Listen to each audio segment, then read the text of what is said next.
Hello, everybody. My name's Bill Bunn. I'm the author of Duck Boy and a couple of other young adult novels. And I'm pleased to be here with Yabs. And today I want to talk about a story experiment. What is a story? Well, I'm going to borrow a definition from Merriam-Webster online. Here it is. It says, a story is an account of incidents or events. Makes sense, right? So what's the biggest story we could write? Well, according to the Guinness Book of World Records, Marcel Proust in 1912 wrote a novel in French called The Remembrance of Things Past, and it was 4,215 pages.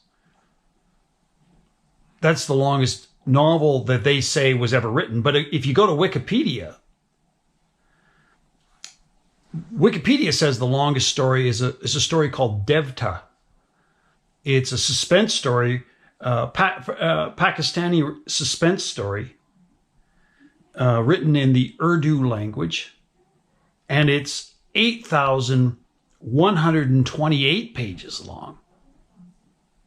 That's a really long story. Here's one of my stories. This one's called Duck Boy. It's not nearly as long as either of those two stories.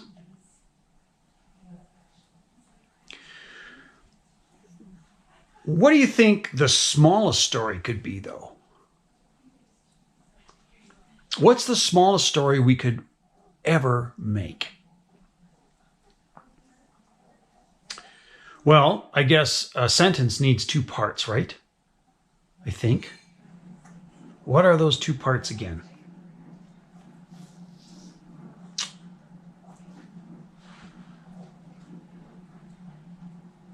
Oh, right. A noun and a verb. Or a subject and a noun, or some people would say a subject and a predicate, but it doesn't matter how you say it. It needs at least two words to be a sentence. So theoretically, we could write a story in just two words, couldn't we? I'm gonna try and write one right now that's exactly 2 words long. Want to join me? Here. Let's write one.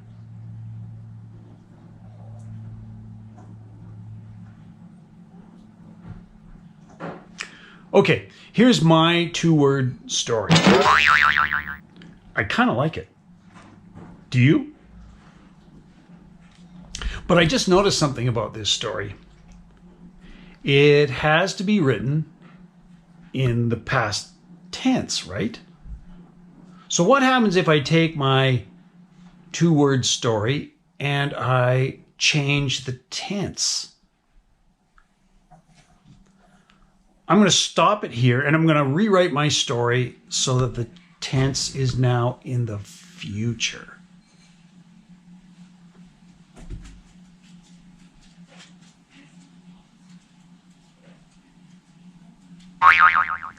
What do you think of my story now?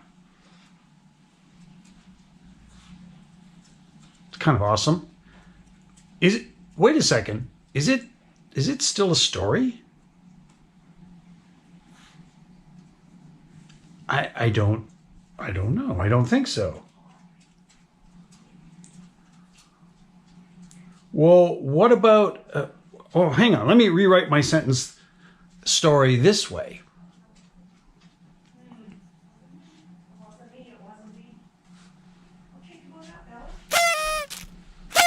Is that a story?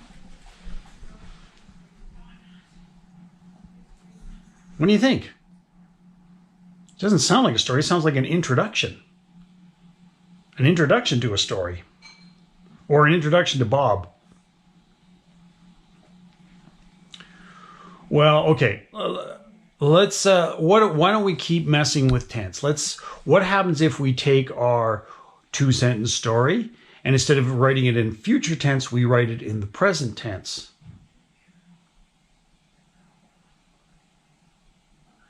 Let's do that.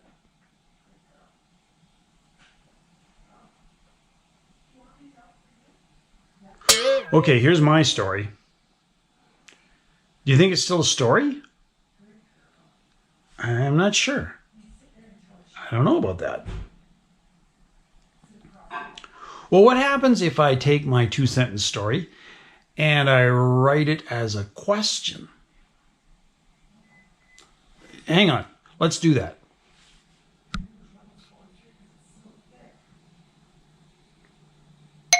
Okay, what do you think of that?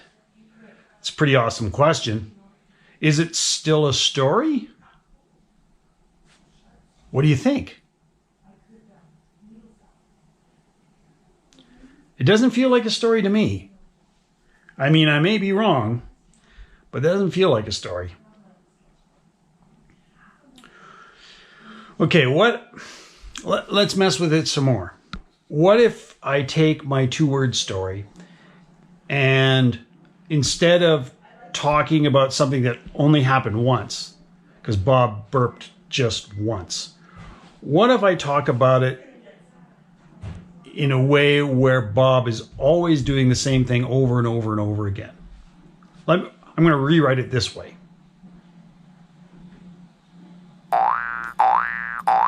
What do you think of that?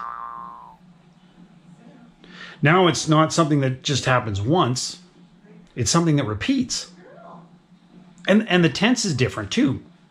It's present tense now.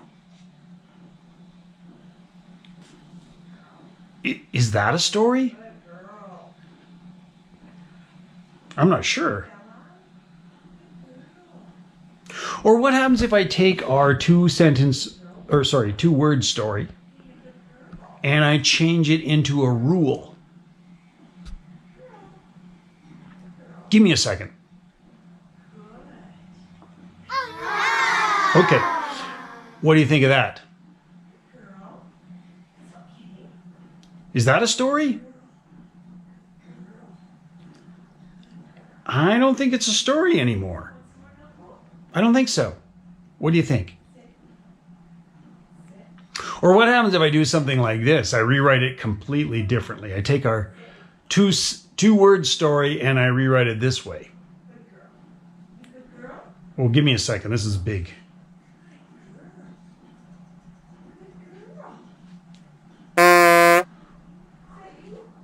What do you think of that? Is it still a story? I don't think so. It feels kind of like a weird recipe for me. That's not story, though. Oh, okay. How about this? What if I get tired of Bob burping and I rewrite my story this way?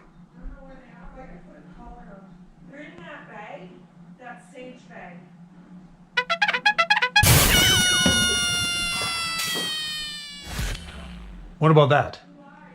Is that a story? It doesn't seem to be. Nothing seems to have happened yet. Well,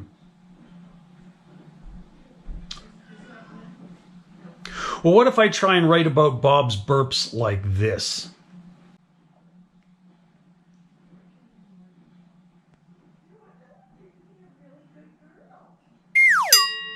Is this a story? Nope, I don't think so.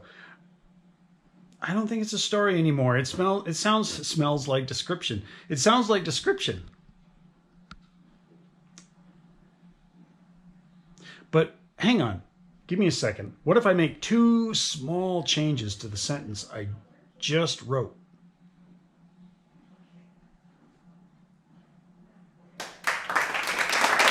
What do you think of that? Hey, I think that's a story again, isn't it?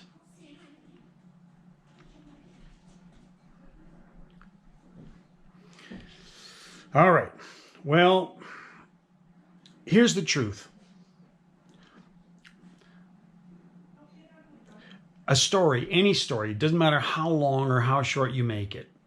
Every story uses certain kinds of words. And if you change the kinds of words that you used, you change the information from a story into something else. And your story won't be a story any longer. If you want to, you could try something like this to quiz your friends to see how much they know about stories. So here's a little homework assignment for you. You could make a quiz. We'll call it a quiz. It'll be 7 sentences. 7 sentences, say. Or if you want to, if you're feeling ambitious, maybe 10.